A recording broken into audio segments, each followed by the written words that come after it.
Oba ne hemşo daha basmış geldi. Bu gece köyü basmışlar bu gece. Kim basmış bilmiyorum. He.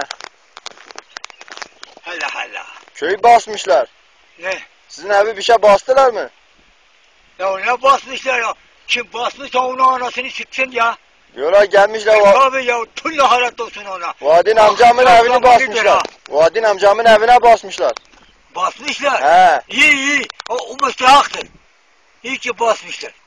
Sizin evi, Neden basmışlar? sizin evi basmadılar. He? Sizin evi basmadılar. Yok ya. Allah Allah. Sen onları... Ya ben sana bir şey nasihat ediyorum. Sen kedikleri buraya getirirsen senin kafada olsun. O benim bostan, ben onun çevirmesi daha almamışım. Ama He.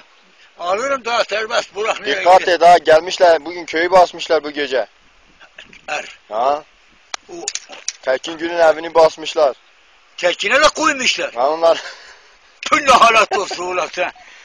Ulan sen ne adamsın ya.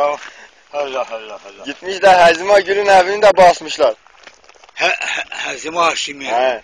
Ya o zavalidir ya. Ya. Kaç kere ona basmasaydı.